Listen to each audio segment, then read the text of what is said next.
음, 저는 좋아하는 것 중에 하나가 있는데 라디오를 듣는 걸 좋아합니다.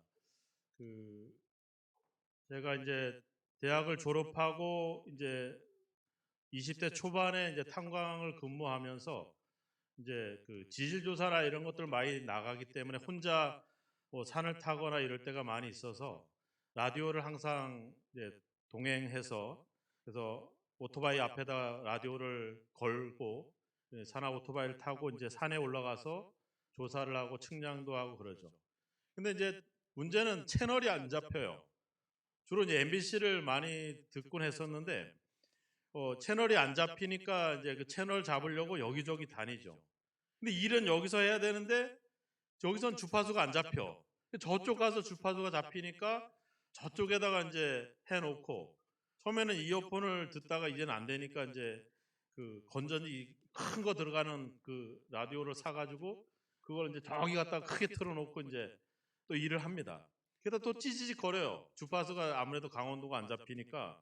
그래서 또 가면 또 가서 또 맞춰놓고 또 소리가 잡히면 또 이제 또 일을 하고, 이제 이러면서 라디오를 많이 가까이 했던 것 같아요.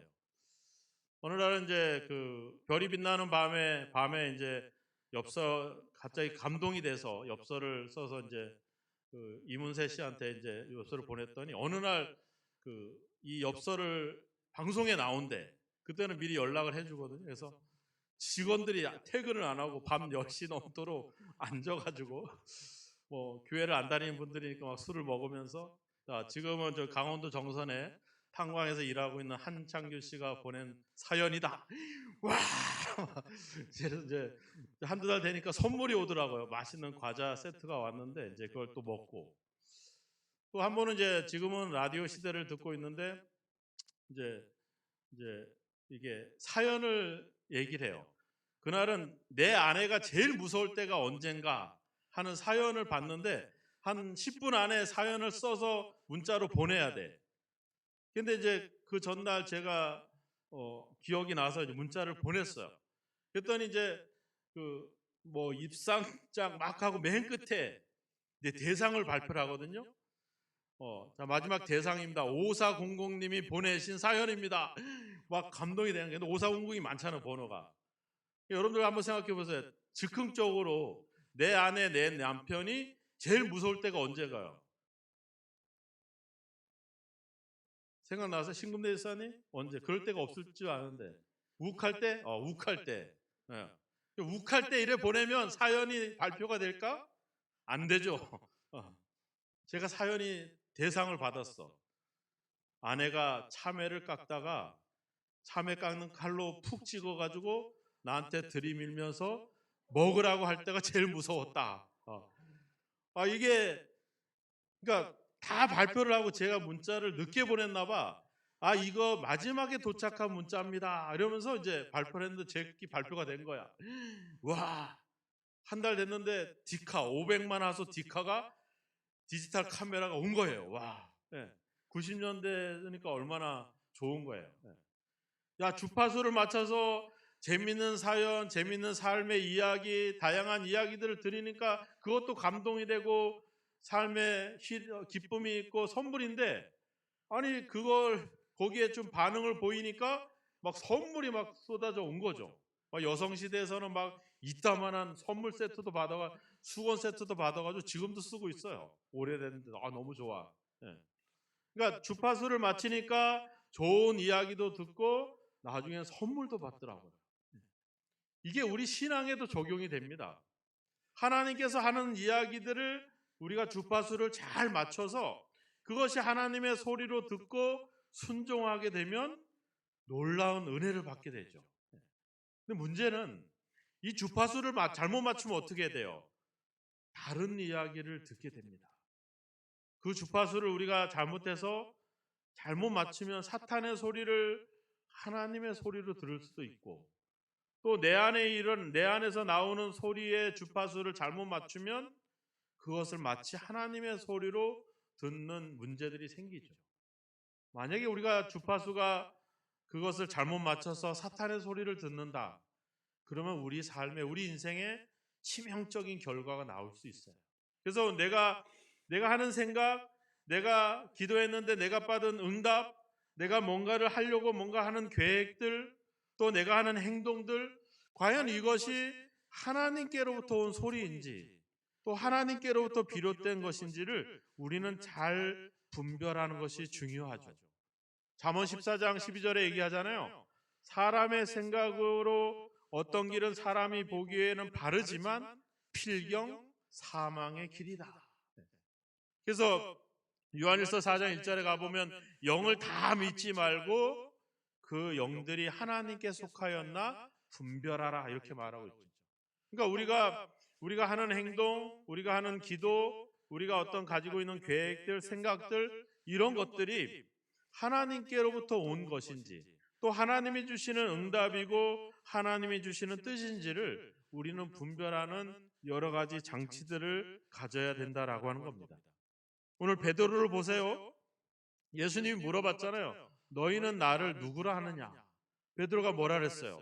주는 그리스도시요 살아계신 하나님의 아들이십니다.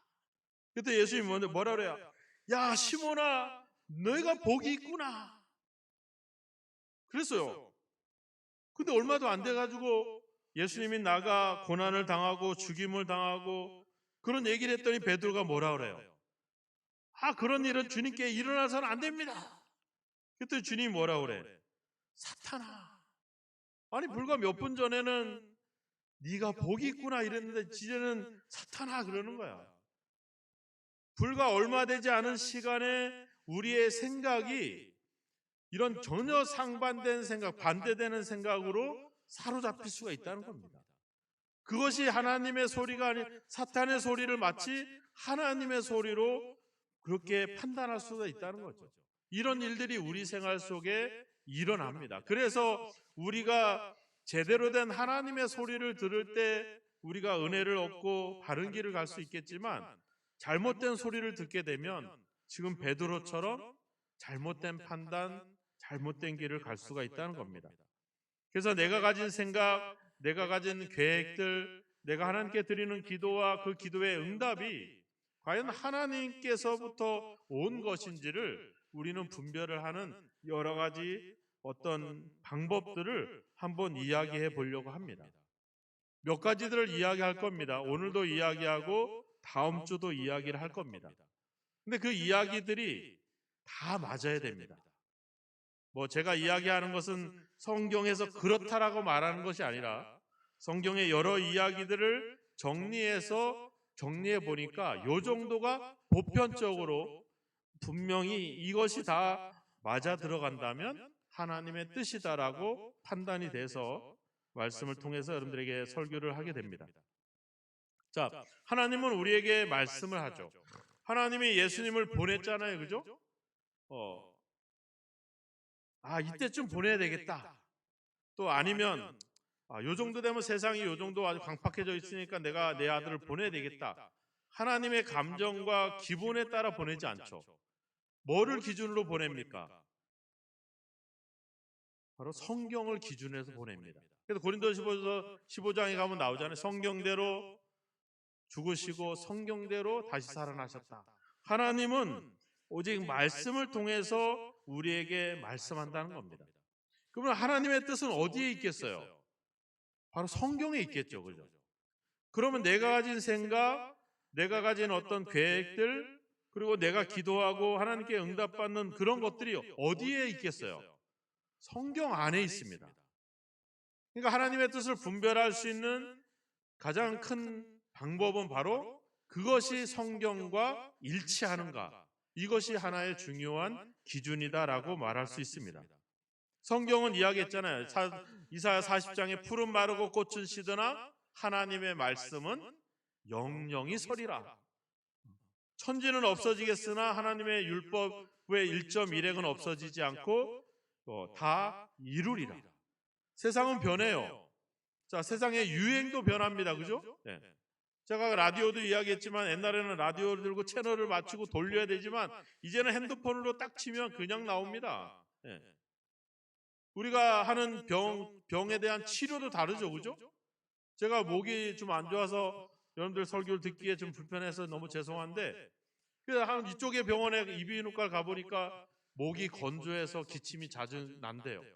그래서 가래약도 주고 약을 잔뜩 주더라고요. 가글도 주고. 근데 그 약을 먹었는데 더 심해진 거야. 며칠을 견디다 안 돼가지고 이번에 내과를 갔어요. 갔더니 역류성 식도염인 것 같대. 저 여기서 올라오는 거 하나도 없는데요. 그런 느낌이 없는데요. 아, 그건 것 같은데. 비슷하니까 또 다른 약을 주셨어. 전해준 약이 있는데 이 약은 주지 마세요. 아직도 남아 있습니다. 했더니 이 새 약을 먹고 그 약은 버리래. 그래서 가지고 왔는데 큰 차이가 없어. 근데 낫고 있어요. 제가 보니까 시간이 지나면서 낫는 것 같아, 느낌에. 자, 의사 선생님들도 치료하는 방법이 달라요.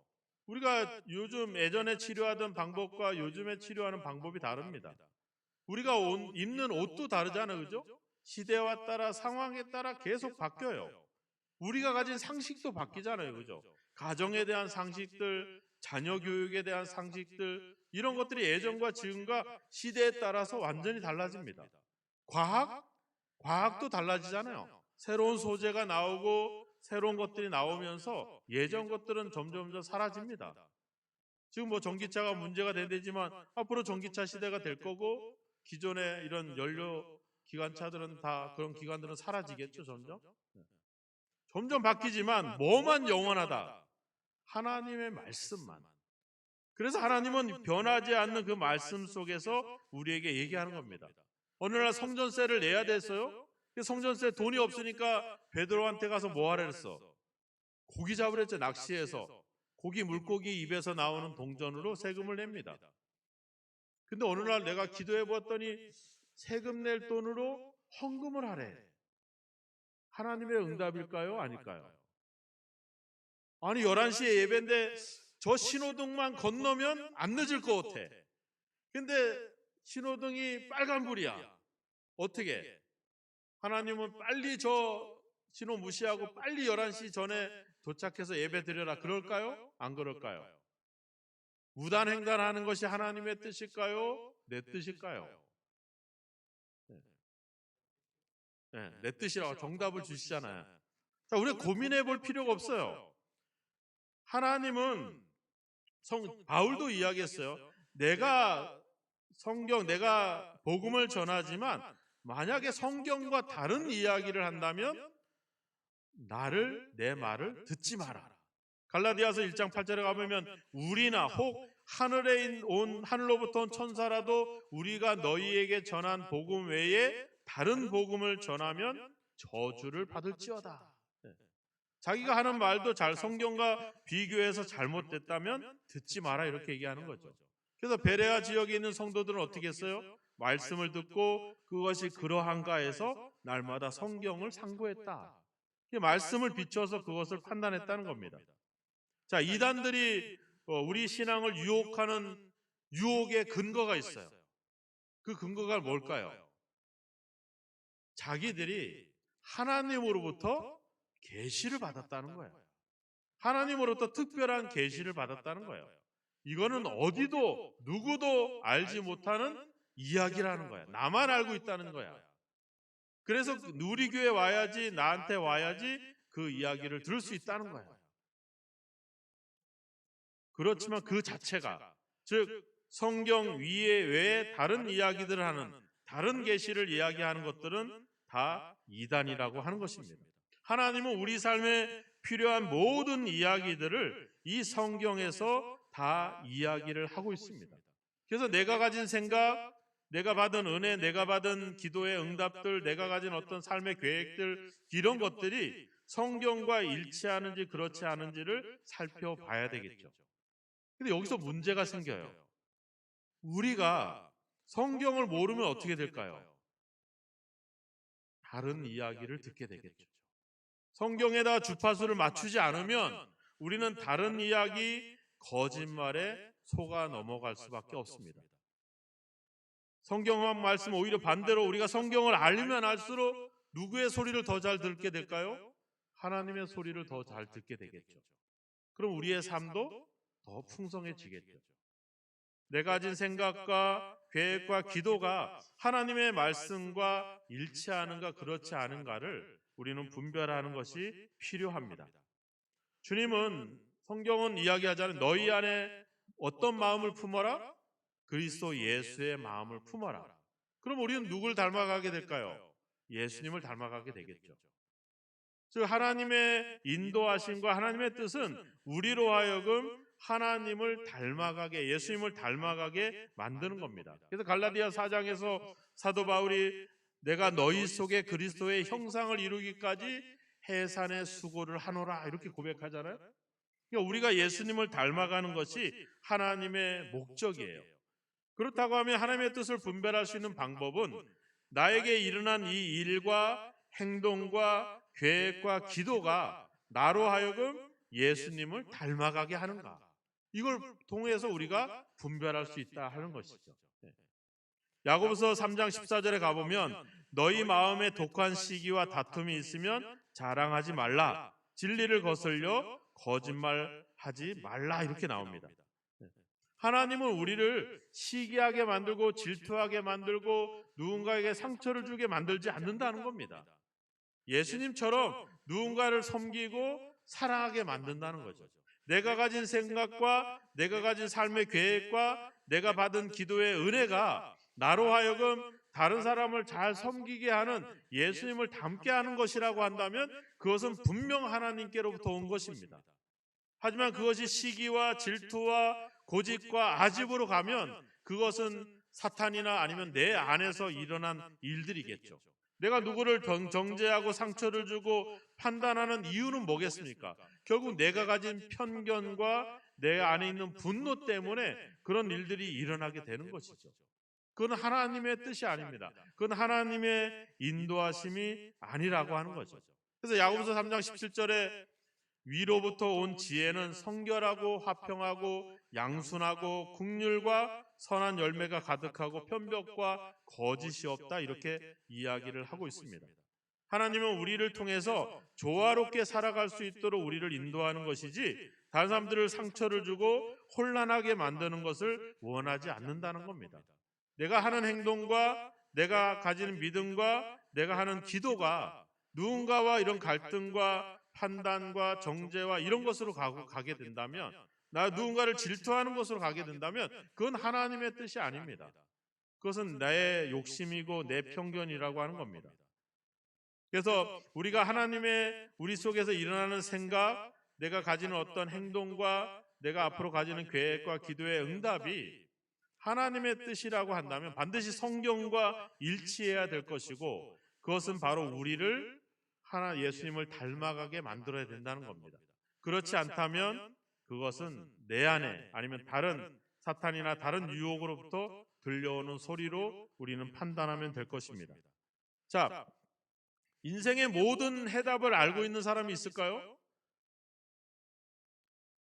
매번 선택할 때마다 올바른 선택을 내리는 그런 사람들이 있을까요? 없죠. 우리는 어떨 때는 좋은 선택을 하고 어떤 때는 잘못된 결과를 만드는 선택을 할 때도 있어요. 그렇지만 이런 지혜가 모여져서 그런 지혜를 들음으로 우리는 여러 가지 시행착오를 점점 줄일 수가 있게 되겠죠.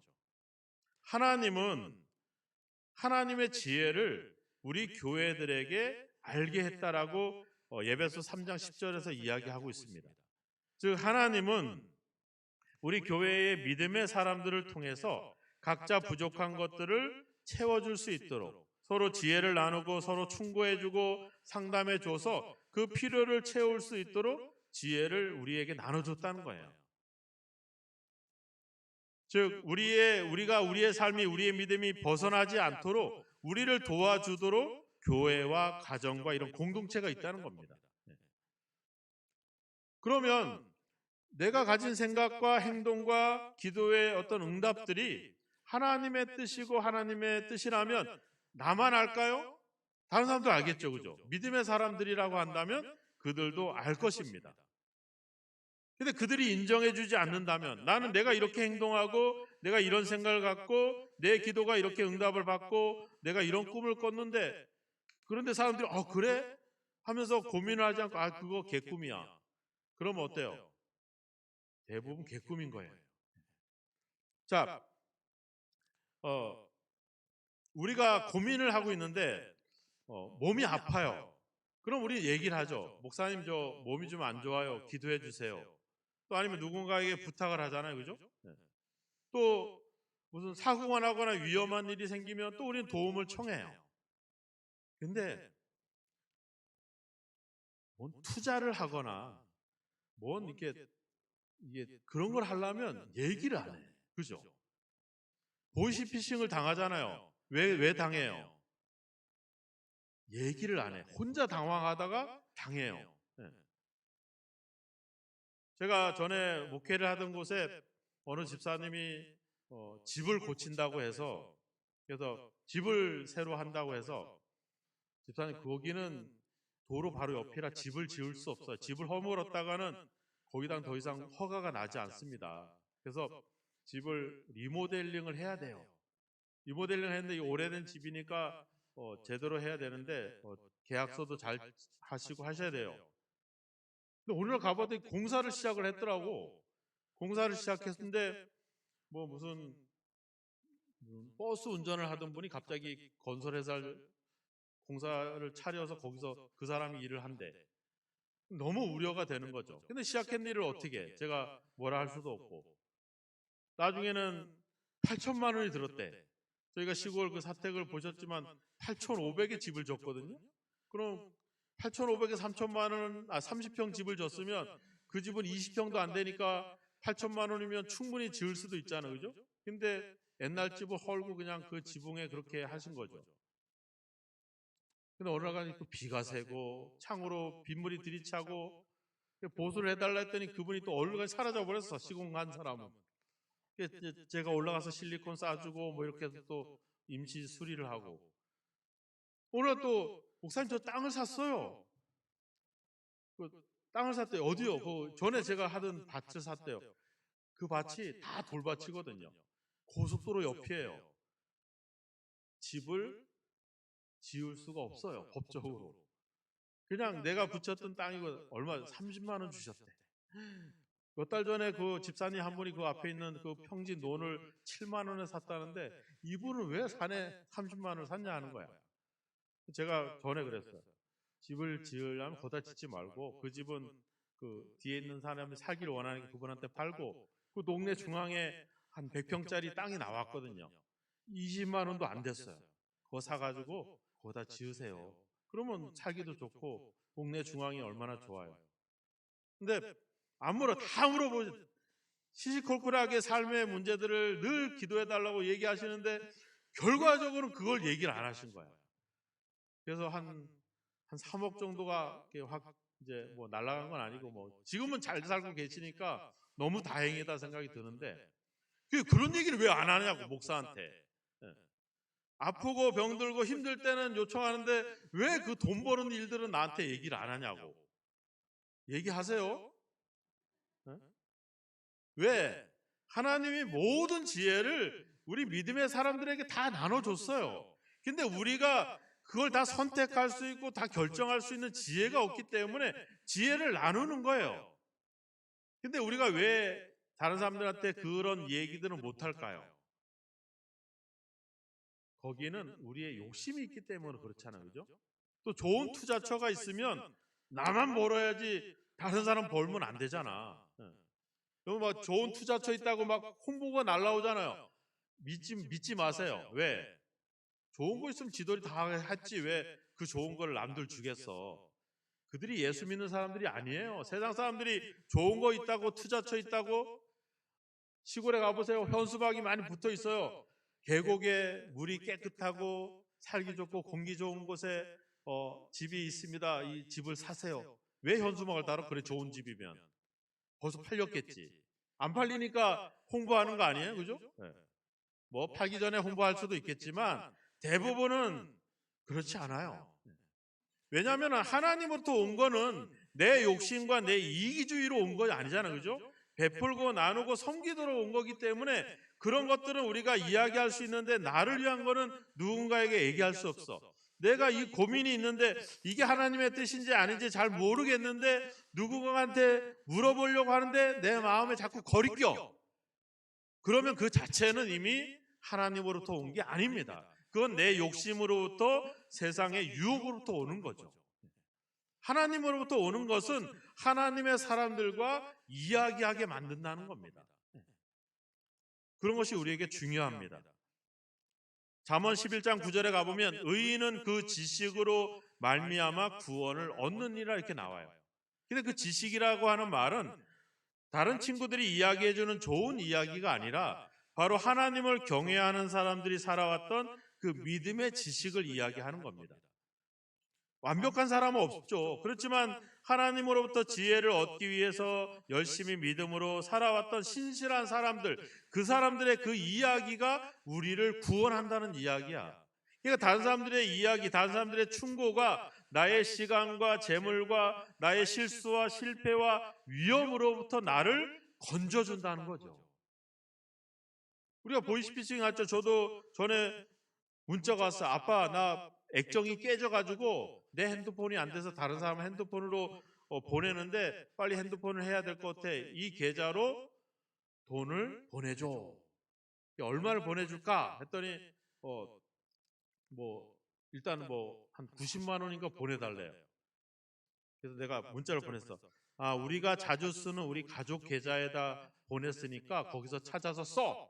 이랬더니 보이스피싱을 한 사람이 도대체 그 계좌가 뭐냐 하는 거야. 또 보냈어. 아니야, 그거 나 잘 모르니까 이 계좌로 보내줘.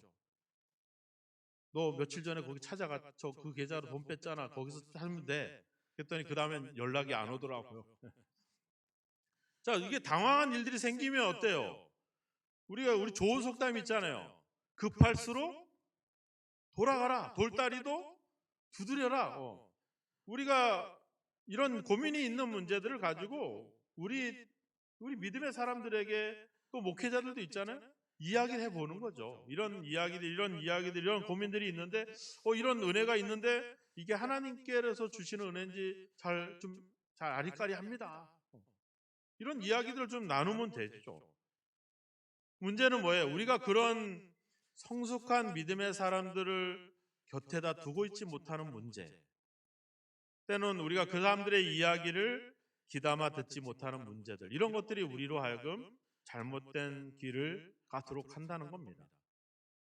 우리가 하나님께로부터 온 이야기, 하나님의 뜻은 나뿐만 아니라 믿음의 사람들이 인정해 줍니다. 만약에 주변에 믿음의 사람들이 또 이런 목회자들이 인정하지 않는다면, 또 내가 누군가에게 이 이야기를 나누고 싶지 않다면, 그런 저항감이 생긴다면 그것은 하나님의 뜻이 아닙니다. 왜? 하나님은 우리 모두에게 필요해서, 그래서 아담과 하와를 짝지어 줄 때도 뭐라고 얘기했어요? 돕는 배필이라고 했잖아요. 그죠? 우리의 부족함을 저 사람이 도와주는 역할을 하는 거예요. 그럼 내가 부족하고 알지 못하니까 도움을 청해야 되는데 도움을 안 청해. 그럼 그 자체가 문제가 있는 것이죠. 우리가 하나님의 말씀과 일치하지 않거나 우리로 하여금 예수님을 닮게 만들지 않거나 그것이 다른 사람들이 인정하지 않는 것이면 그것은 하나님의 뜻이 아닙니다. 그것은 내 욕심과 세상의 이야기들이죠. 또 중요한 것 한 가지 사실이 있습니다. 베드로가 부활하신 예수님과 식사를 하면서 베드로가 어떻게 죽을 것에 대한 예수님이 예언을 했어요. 그랬더니 예수님 옆에 기대고 있었던 요한을 물어보는 거죠. 예수님, 저 요한은 어떻게 되겠습니까? 예수님이 뭐라 그랬어요?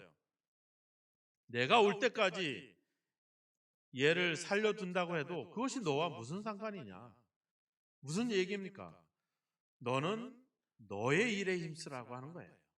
하나님의 응답은, 하나님이 나에게 주신 응답과 나에게 주신 뜻은 누구와 관련되어 있을까요? 나와 관련된 겁니다. 다른 사람들과 관련된 게 아니에요.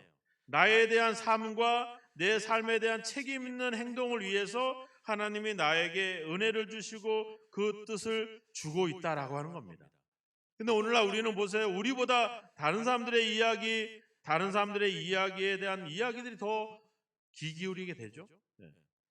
베드로가 그랬던 것처럼 저 사람이 무엇이 되든지 간에 그것이 나와 무슨 상관이 있는 거야. 누가 나를 괴롭혔잖아요. 그럼 화가 나잖아. 하나님, 저 인간 좀 어떻게 해주세요. 저 인간 못됐어요. 저 인간에게 벌을 내리시고 자녀들도 안 되게 해주시고 직장도 다 잃어버리게 해주시고 이렇게 해주세요. 그럼 하나님의 관심이 누구한테 갈까요? 그 사람한테 갑니다. 왜 내 기도와 내 믿음을 통해서 하나님의 관심을 그 사람에게 돌리냐 말이야. 하나님, 나 이런 괴로움이 있어요. 나 너무 억울해요. 속상해요. 하지만 난 하나님밖에 의지할 분이 없어요. 하나님에 대한 믿음을 잃어버리지 않게 해주세요. 더 이상 저 사람들과 관심 기울이지 않고 하나님의 뜻만 가지고 살아갈 수 있게 해주세요. 저 사람들 때문에 내가 힘들거나 지치거나 포기하지 않게 해주세요. 그러면 하나님이 누구를 보겠어요? 우리를 보겠죠. 왜 우리가, 그래서 성경에 얘기하잖아요. 원수 갚는 것은 누구 것이다? 하나님의 몫이다. 그냥 너는 그러지 말라는 거죠. 왜 내가 원수 갚는 일을 해서 하나님이 원수 갚는 일도 관심이잖아요. 그죠? 그냥 하나님이 무관심하게 만들고 하나님의 관심이 나에게 오게 만들어야죠. 로마서 14장 4절에 가보면 남의 하인을 비판하는 너는 누구냐? 그가 앉아있든지 넘어지든지 그것은 자기 주인이 할 것이 아니냐. 로마서 14장 4절에 가면 그렇게 얘기하고 있어요. 자신의 일, 또 내가 책임져야 될 일, 거기에 우리는 초점을 맞춰야 돼요. 제가 대학교 때 처음 교회를 나가면서 열심히 기도했더니 많은 은혜들을 받았어요. 은사들을 받았어. 제 친구가 예언의 은사를 받았어요. 그래서 막 손잡고 기도해주면 그 사람이 뭐를 위해서 기도하고 그 기도는 어떻게 응답할지를 다 이야기해 주는 거야. 얼마나 재밌어요. 그죠? 제가 어느 날 기도원에 갔더니 기도원 원장님이 저를 제가 교사 때 안수를 딱 해주면 하나님이 한 선생님 때문에 기뻐하고 계세요. 앞으로 하나님이 한 선생님의 길을 인도하실 거예요. 은혜가 돼요, 안 돼요? 내 얘기가 아니라고 은혜가 안 될 수도 있겠죠. 자, 제가 김옥경 권사님한테 권사님 앞으로 일이 잘 안 될 것 같아. 하나님이 인도하실지 아리까리해. 이렇게 말을 해요? 네? 뭐라고 얘기해요? 좋게 얘기하죠. 누가 좋게 얘기 안 해. 점쟁이가 뭐라 그래? 집에 우환이 있군요. 이 사람 용하다고. 그래, 우리 집에 이런 저런 우환이 있어요. 우리 자녀는 말도 안 듣고 속상해요. 다 쏟아내잖아. 점쟁이가 맞춘 게 아니라 그런 말은 누구나 다 하죠. 이 친구가 기도응답을 해주는 거예요. 막 진짜 사실적으로. 그래, 온 교회가 막 목사님은 저쪽에 있고 그 청년한테 매달려서 기도해달라고 하고, 또 얘도 신이 나가지고 가서 기도하면 아무나 손을 번쩍 잡고 기도하면서 하나님이 이런 기도를 이렇게 응답해 주실 거예요. 난리버떡을 떨죠. 나중에 봤더니 그 사탄이 들어가서 그런 거야. 주일날 목사님이 설교하다가 그냥 예수의 이름으로 사탄을 쫓아내니까 그 자리에서 정체가 드러나서 막 욕지거리를 해대고, 그래서 우리 강제로 막 지하에다가 이렇게 데려다 놓은 적이 있었는데, 우리는 하나님과 직통으로 할 수 있어요. 우리는 예수 그리스도의 이름으로 하나님께 기도하면 그분이 아버지 되신 하나님이 나한테 응답을 주세요. 우리는 이런 직통 노선을 가지고 있어요. 그래서 우리의 문제들을 하나님께 아뢰면 돼요. 그리고 하나님은 그 이야기를 나에게 이야기를 해주죠. 누구에 대한 이야기? 나에 대한, 내 삶에 대한 이야기를 하는 거거든요. 그래서 하나님의 인도하심과 뜻과 계획과 그 은혜가 내 삶과 관련되어 있는가를 우리는 점검해 봐야 된다라고 하는 것입니다. 만약에 다른 사람에 대한 이야기라고 한다면 하나님은 이미 그 사람에게 이야기를 해줬을 거예요. 우리는 가끔은 믿음으로 하지 않고 또 자기 마음대로 하고 있어서 저 사람에게 반드시 이야기를 해줘야 될 때가 있어요. 내 일이, 내 삶이 아님에도 불구하고 충고를 해주거나 그 사람이 나한테 부탁한 건 아니지만 내가 이야기를 반드시 해야 될 때가 있어요. 우리가 오늘 이제 8구역이 예찬을 준비했는데 이제 예배 마치면 가서 맛있는 육개장을 먹잖아요. 그럼 좀 짜. 그럼 어떻게 하겠어? 에? 조용히 가서 뜨거운 물 갖다 이렇게 부으면 되겠지. 뭐. 근데 우리 뭐라 그래요? 아, 짜네? 맵네? 싱겁네? 그때 우리는 얘기해 줘야 돼요. 왜냐면 얘기를 안 하면 계속 짤 수가 있어. 그죠? 얘기를 해줘야 돼. 근데 어떻게 얘기를 해줘야 돼요? 내가 권사님을 너무 사랑해서 하는 말이야. 너무 맛있는데 요번에 조금 짠 것 같아. 그러니까 그냥 짜! 매워! 이러지 말고 다 듣고 있는데 안 듣고 있는 것처럼 혼자 아이고 오늘 되게 맛있고 뭐 이러지 말고 내가 권사님 너무 사랑하는데 안아줘. 그러면서 조금 짜니까 다음에 더 맛있게 해줘. 이건 두 번째예요. 첫 번째는 뭐예요? 하나님 짜지 않게 해주세요. 저에게 하나님 저 사람한테 얘기해서 다시 다음에는 맛있게 요리할 수 있게 해주세요. 제가 이제 그냥 예찬을 두고 얘기한 이야기지만 그런 이야기가 필요합니다. 하나님이 그 사람에게 이야기해 줄 수 있는 기회를 줘야 됩니다. 우리는 그런 기회도 주지 않은 채 수많은 비난과 수많은 이야기들과 소문을 가지고 이야기를 하죠. 우리조차도 기도를 안 하면서도 우리는 하나님이 그들에게 먼저 말할 수 있는 기회를 줘야 돼요. 왜? 그 사람의 삶에 대한 문제거든요. 우리가 그 사람의 인생을 책임질 건 아니잖아요. 그죠? 그 사람의 인생을 관여하시는 분은 예수 그리스도이기 때문에 그분이 그분의 삶의 이야기를 이야기할 수 있도록 이야기를 해줘야 됩니다. 그리고 시간이 지나서 우리가 필요한, 우리도 하나님께 지혜를 받았으니까 받은 지혜로 당신을 사랑하는 마음으로 이런 이야기를 해주고 싶습니다라고 이야기를 해줘야 되는 것이죠. 말씀을 정리해 보겠습니다. 하나님의 응답은 우리의 삶과 관련이 되어야 됩니다. 내 삶과 관련되지 않은 내 삶의 인생에 대한 책임과 관련되지 않은 문제들을 가지고 이야기했다면 그것은 잘못된 소리일 가능성이 높습니다. 하나님의 뜻이 또 내가 받은 은혜가 내가 하는 행동이 하나님의 말씀과 일치하는가, 그것이 나로 하여금 예수를 닮게 하는가, 그것을 내가 하는 행동과 또 받은 은혜가 다른 사람들이 공통으로 인정해주고 있는가, 그것이 내 삶과 관련되어 있는가, 이것이 일치가 될 때 그것은 하나님의 뜻이게 될 것이고 그 중에 하나라도 문제가 있다면 그것은 다른 소리일 것입니다. 다른 곳에 우리가 그 소리에 귀를 기울이고 있는 상황이 되겠죠. 주님께 하나님께 주파수를 잘 맞추시길 바랍니다. 하나님 말씀에 잘 주파수를 맞춰요. 그러면 좋은 소리를 듣게 되고 뭐가 따라옵니까? 얼마 있으면 선물이 날라옵니다. 그러면 더 행복해지고 우리가 하나님의 말씀을 알면 알수록 하나님의 소리를 더 많이 들을 수 있게 되고 우리의 삶은 더 풍성해질 줄로 믿습니다. 여러분들이 받은 바 은혜를 또 여러분들과 우리 이웃들과 함께 나누십시오. 여러분들의 삶에 문제가 있을 때 혼자 고민하지 마시고 우리 성도들에게 또 목회자들에게 이야기하면서 삶의 여러 가지 갇힌 지혜를 얻으시고 그래서 같이 뜻을 모아서 기도하고 하나님의 뜻에 맞게끔 우리가 함께 걸어가면 됩니다. 한 사람은 실수가 있고 실패할 수 있지만 모든 사람이 함께 가면 힘들지 않아요. 함께 갈 수 있고 실패하지 않아요. 시행착오가 겪을 수 있겠지만 그 시행착오는 금방 끝날 겁니다. 혼자 가려면 힘듭니다. 함께 가야 됩니다.